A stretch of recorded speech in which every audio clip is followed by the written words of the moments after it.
chiquita nosotros, como mis viejos se separaron muy jóvenes, yo tenía 3 años cuando se separaron, mi vieja alquiló toda la vida, o sea que no tuvimos casa propia nunca hasta que me casé. Entonces viví en muchos lados en Rosario.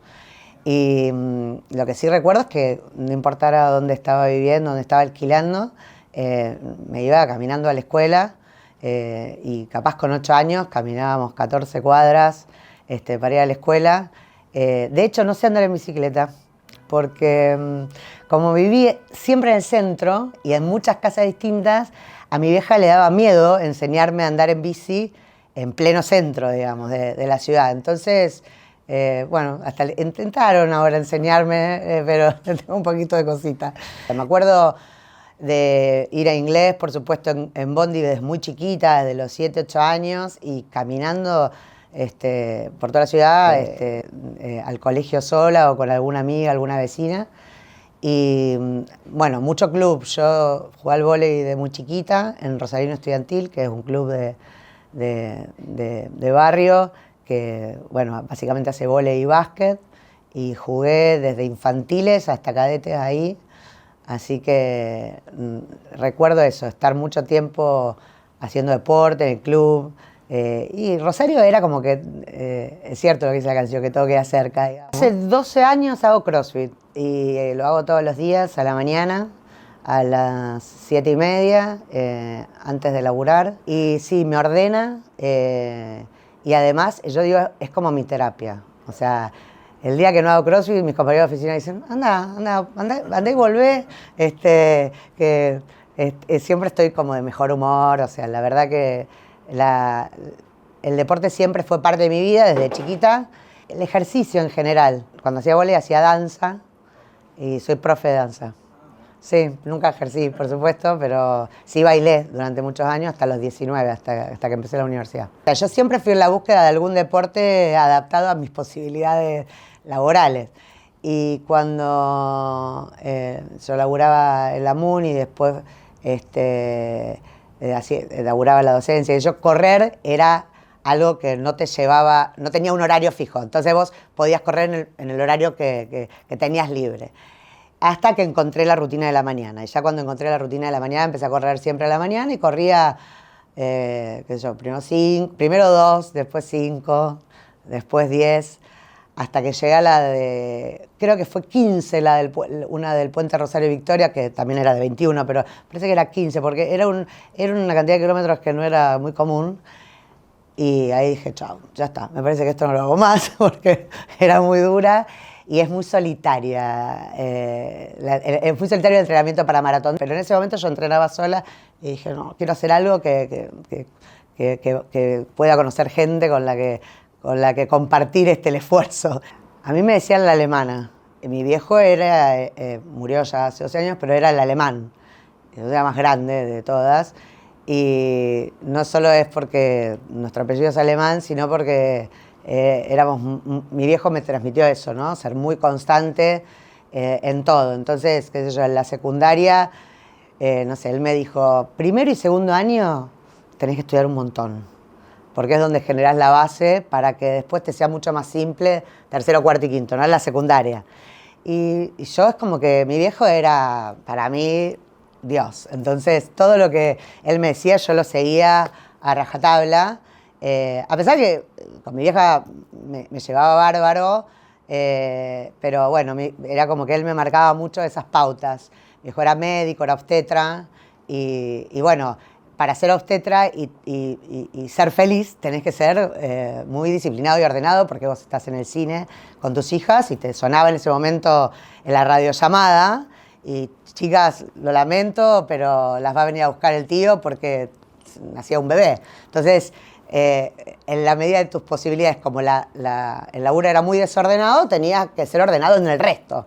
Y eso me lo transmitió. Entonces, qué sé yo, en la secundaria fui así, hacía, qué sé yo, para poder hacer vóley, danza, inglés y ser buena alumna, hay que ser organizado. Y en la universidad, como yo quería hacer política, había como, viste, vos llegabas a la facultad, estaba la mesita con la gente que militaba, decían, no, ahí están los vagos, qué sé yo. no, la gente, tus compañeros del primer día te decían, no, yo no voy a militar porque eso no se recibe nunca.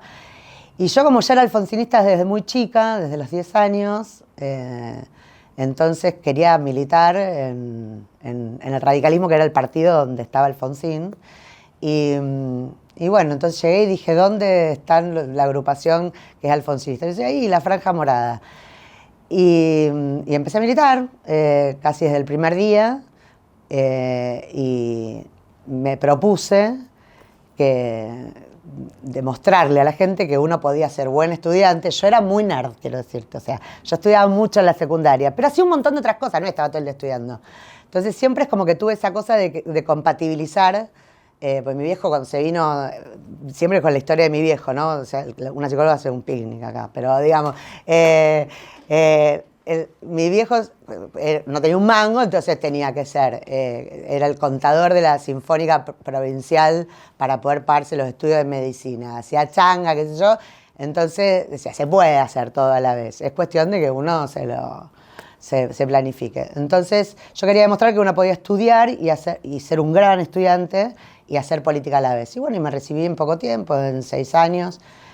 Fui presidenta de centro, consejera directiva superior y conducción de una organización política. En ese momento la Franja Regional tenía 200, 300 personas en toda la Universidad Nacional de Rosario y conduje esa organización junto, bueno, a Pablo Hapkin, que hoy es el intendente, y a muchos otros dirigentes universitarios de esa época, y fui a la vez medalla de oro. O sea, yo quería demostrar que se podían hacer las dos cosas, pero eso se puede hacer así, cuando uno dice, bueno, yo estudio 2 horas por día, me decía, aunque no tenga exámenes.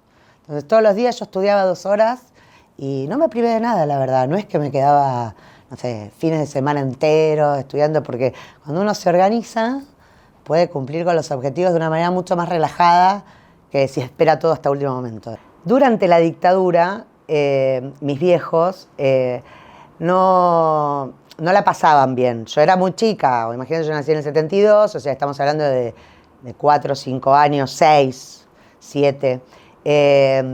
Y qué sé yo, hubo cosas que a mí me marcaron, como que no me dejaron ir a festejar el Mundial, 78, con los vecinos, que me decían que, no sé, me acuerdo una vecina del 6º piso se fue de repente con toda la familia y era muy amiguita mía y yo, ¿por qué se fue? ¿No? Entonces, la explicación que me daban en ese momento es, no, porque los que gobiernan son malos y persiguen a la gente buena, qué sé yo, no me acuerdo las palabras, pero yo tengo como esa imagen de que era muy naif la explicación. Y yo, como siempre, fui muy curiosa, entonces pregunté, no me contaban, estábamos en plena dictadura. Hasta que, bueno, cuando ya se avisoraba el tema de la vuelta a la democracia en el 82, y fin del 82, principio del 83, ya me dijeron, no, bueno, los que gobiernan son gente que ha perseguido a gente, que los ha asesinado, que los ha secuestrado. Porque mi viejo tuvo muchos médicos amigos que fueron secuestrados y entonces la pasó mal. Ninguno de los dos militó en política, ni mi mamá ni mi papá, pero tuvieron mucha gente cercana que estuvo desaparecida, que fue torturada, algunos exiliados que no volvieron, entonces no me contaban, pero me daban indicios bastante claros. Y bueno, cuando Alfonsín fue candidato, mi viejo era peronista, mi mamá básicamente gorila, radical, pero básicamente antiperonista, y los dos me hablaban bien de Alfonsín. No, tiene que ser Alfonsín, porque Alfonsín nos va a sacar de este momento tan feo que estamos viviendo. Y yo como que eran los monstruos que estaban gobernando en mi cabeza versus el héroe que venía a salvarnos. Entonces me empezó a dar la curiosidad y empecé a ver los discursos. Fui al acto de cierre en Rosario, lo vi y yo estaba emocionadísima y me llevaron a verlo. Y bueno, fue un discurso impresionante, que lo recuerdo como si fuera hoy el lugar donde estaba parada, en el Monumento a la Bandera, cómo nos persiguieron cuando nos fuimos, algunas organizaciones peronistas que que bueno, en ese momento estábamos volviendo de un momento de mucha violencia, no se olviden de que fue la época donde Ubaldini quemó el cajón, o sea, los actos no eran tan simples, uno no sabía, no se daba cuenta, no había ido nunca uno porque veníamos de una dictadura. Y me acuerdo que nos corrió una organización peronista que nos tuvimos que esconder abajo de un estacionamiento, en un estacionamiento abajo de unos autos, y para mí era como toda una aventura, yo no tenía idea, pero Alfonsín era el héroe que nos sacaba de ese lugar. Entonces le escribí una carta, le dije a mis viejos que le quería escribir una carta, a mi viejo dice, está loca, que le va a escribir una carta a Alfonsín, bueno, esperá que sea presidente, ¿a dónde se la vamos a mandar ahora? Bueno, entonces esperé, ganó las elecciones, y le escribí una carta a la Casa Rosada y me la contestó. Entonces cuando me la contestó, me mandó una foto escrita de puño y letra, 2 párrafos, lo tengo guardado. Y bueno, para mí se convirtió como en la persona que yo quería seguir. No sabía de qué partido era, no me interesaba nada. Yo quería seguir a la persona que nos había sacado de ese momento tan feo que mis viejos habían sufrido tanto. Y empecé a leer, entonces leí el Nunca Más, de muy chiquita, es como que empecé a buscar respuestas a todas esas incógnitas que había tenido durante toda la dictadura. Y bueno, eso necesariamente cuando uno tiene información comienza a tomar partido y bueno, el viejo, como le decimos nosotros, Alfonsín, se transformó en una especie de ejemplo a seguir. Y por eso cuando llegué a la universidad dije, a los 16 años que uno se puede afiliar, me afilié al radicalismo porque era el partido de Alfonsín. Y en el 91, cuando ingresé a la universidad, aunque ya Alfonsín estaba en baja, yo era más alfonsinista que nunca. Y quise militar en la agrupación que era alfonsinista, que en ese momento la Franja Morada de Rosario era hiper alfonsinista. Yo era un poco la que motivaba, tenía 2 o 3 cómplices ahí que le gustaba la política. Yo fui a Misericordia, que es un colegio religioso, desde los 3 años. Y ahí no había centro de estudiantes en esa época, pero teníamos profes súper piolas que nos acompañaban en todos los procesos de cambio que la sociedad iba generando, y el colegio, la verdad, siempre fue muy abierto a todas las discusiones. Y nosotros dijimos, queremos hacer un centro de estudiantes, qué sé yo, y nos dejaron, y entonces hicimos agrupaciones y bueno, y llamamos a elecciones en 4.º año y en 5.º, y nunca pregunté si la tradición siguió, pero sí, lo motivamos y estuvo muy copado porque fue como una experiencia interesante, porque hicimos debates, y es como que también prendimos el bichito de la política a los 16, 17 años. Yo quería estudiar ciencia política, era para entender más de política, que nada que ver, porque la ciencia política es otra cosa, ¿no? Pero viste que a los 18 años no entendés mucho lo que pasa. Y dije, bueno, yo quiero hacer ciencia política para saber más de política. Quería ser abogada, como era Alfonsín, o quería ser licenciada en ciencia política para entender más la política. Y bueno, al final decidí ciencia política, pero todavía la abogacía la tengo como una frustración. No porque quisiera ejercer, sino porque quisiera saber más. Sí, me recontra acuerdo de ir a la mesita donde eran un montón en esa época. Vos imaginate que hacía menos de 10 años que había vuelto la democracia. O sea, estábamos hablando del furor de la política, fueron los 80, pero en los 90 el furor era oponerse al menemismo, ¿no? Nosotros... yo cursé toda la universidad en un momento donde el presidente era Menem, y Menem era un gran detractor de la educación pública. Quiso sacar la ley de educación superior, que ponía cupo, donde intentaba cobrar por la universidad, examen de ingreso. Y bueno, nosotros somos una agrupación reformista que basada justamente en todos los principios de cogobierno, gratuidad, libertad de cátedra, examen libre. Esos son los valores de la Franja Morada, del radicalismo, básicamente. Y entonces Menem era todo lo que había que combatir. Nosotros nos llamábamos la oposición estudiantil del menemismo, en un momento donde nadie hacía política, porque la gente estaba copada con el 1 a 1. Claro, éramos como bichos raros, o sea, la gente no militaba, vos le decías, ¿querés participar? Y la gente te decía, no. O sea, la apatía total, ¿viste? Era el despotismo blando de Tocqueville, ¿verdad?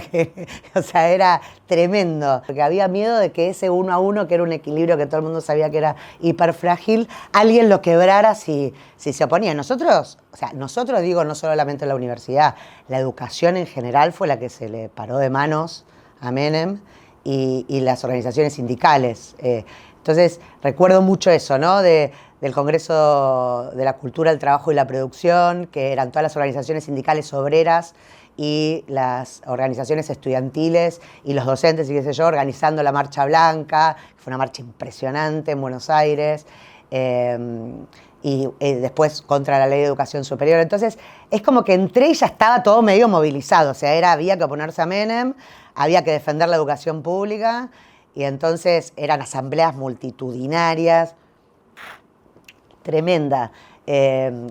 Recuerdo una que es buenísima, que yo ya era presidenta de centro. Fue mi primer año de presidenta de centro, yo fui en el 95 presidenta de centro. Y fue el año del debate de la Ley de Educación Superior. Y me acuerdo que Díaz Molano, un politólogo, profesor de la facultad, era el decano, que era un decano de izquierda. Y nosotros éramos conducción del centro de estudiantes. Y había más o menos 1.100 personas en la asamblea, nosotros le calculábamos. Entonces estábamos definiendo si había toma por tiempo indeterminado, que era, digamos, básicamente lo que quería la izquierda y el peronismo, o hacíamos una toma general de todas las facultades, 2 o 3 días, y después hacíamos una gran movilización. Nosotros no queríamos hacer toma por tiempo indeterminado porque era un poco ir en contra de dar clase, de la educación. En eso siempre hemos sostenido una constancia de medidas de protesta. Y queríamos hacer una gran movilización y entonces teníamos que votar. ¿Y cómo haces para votar en la explanada de una facultad? No me olvido más. Entonces lo agarré al decano y le dije, nos subimos a 2 sillas en la explanada de la Siberia. Y entonces dijimos, bueno, ¿viste cómo hacen en el Parlamento? Que yo me enteré mucho después que era así, no es que jamás ha ido a Londres en ese momento. En el Parlamento de Londres, que hay una puerta del sí y una puerta del no. Entonces, bueno, Díaz Molano, que era de izquierda, que sus estudiantes querían la toma por tiempo indeterminado, contaba los suyos y yo contaba los míos. Y empatamos. Tuvimos que votar 3 veces. Entonces, en un momento dijimos, no, bueno, basta, ¿qué hacemos? Bueno, al final ganamos por 3 porque justo llegaron 3 estudiantes, que alguien habrá ido a buscar, obviamente, y ganamos por 3 votos y había 1.096 personas. Esa dinámica de asambleas, de discusión, de debate público, es una formación para la vida que no te lo da nada, ¿eh? Nada. Nada, ningún aula de facultad, ningún curso virtual, ningún consumo de horas y horas de los políticos más importantes del mundo. Para mí la universidad fue el mejor momento de mi vida, sin duda, pero ¿por qué? No porque haya sido más feliz que otros. Yo creo que cada etapa de la vida tiene su propia dinámica que a mí me llena y por eso siempre estoy tratando de hacer las cosas que me hacen bien y que sé que hacen bien a los demás, que es una forma de ser feliz también. Sí, para mí fue la base de toda mi vida. Si yo tuviera que decir un momento en el que construí mucho de lo que soy hoy, para mal y para bien, pero es la universidad. Yo ahí conocí que no es mi marido, que lo conocí porque militábamos juntos. Aprendí a estudiar, aprendí a frustrarme, a fracasar, a perder, a debatir, a no tener razón, a muchas cosas que te prepara la facultad y, por supuesto, a fomentar aún más mi curiosidad por saber, por conocer, por estudiar. Y la verdad que para mí fue la base de todo. Encontré a profes que me dijeron, para mí tenés que ir por acá, entonces yo me especialicé en temas de desarrollo económico, que fue en lo que laburé cuando me gradué, y viví en el mundo privado mucho tiempo, haciendo asesoría técnica a municipios. O sea, mi profesión también la moldeó la facultad, los profes, y después la docencia, que yo nunca la dejé. Fui auxiliar alumna desde 2.º año de la facultad, y ahora soy profesora asociada, concursada de Teoría Política 2, o sea, en la misma cátedra donde arranqué. Viste que en el fondo es un poco que hago siempre lo mismo durante mucho tiempo, ¿no? Pero soy muy constante, ¿viste? Yo tengo el mismo peluquero desde los 15 años, o sea, no es un peluquero conocido en Rosario, pero es mi peluquero. Tengo el mismo ginecólogo desde que me dio las pastillas anticonceptivas y todavía lo tengo. O sea, es como que a mí me gusta ser fiel a la gente que fue parte de mi vida y eso me da seguridad. Siempre me da seguridad. Yo a los 21 años, 22 años creía que tenía 40, ¿viste? De experiencia. Y ahora creo que tengo esa edad, ¿viste? O sea, es como raro. Uno es como que se queda en un momento para también tener seguridad. Pero para una mujer y joven, tremendo. O sea, muy difícil. Yo digo la suerte, porque no es la regla, es la excepción, de tener varones y mujeres de mi generación que me acompañaron en ese rol de liderazgo, pero tuve un montón de otros que por ser mujer y joven yo no existía, no participaba de la toma de decisiones. Vos te dabas cuenta que cuando te sentabas a hablar qué sé yo, con los dirigentes políticos más grandes que vos, y no era lo mismo, le hablaban al varón que tenías al lado, siempre. Y yo fingía demencia. A mí me importaba 3 pepinos. O sea, yo hablaba como si me escuchara y si no me escuchaba hablaba un poquito más fuerte. Eso te da mucho carácter, pero es injusto. Porque es injusto que uno tenga que ponerse siempre en el papel de parecerse un varón para que el varón te escuche. Que a mí me motiva y me moviliza mucho los escenarios difíciles. Y te digo cuando pasé el radicalismo, tremendo. El radicalismo es un partido súper machista, aún hoy. No importa quién se enoje con esto. O sea, se hacen los feministas porque es la cosa de época, pero no. Siempre fue un partido muy machista. Lo que pasa es que, bueno, por suerte muchas mujeres nos animamos a desafiar ese preconcepto y estamos adquiriendo roles de conducción en nuestros espacios, pero si por ello fuera, les encantaría seguir en el pleno auge del patriarcado.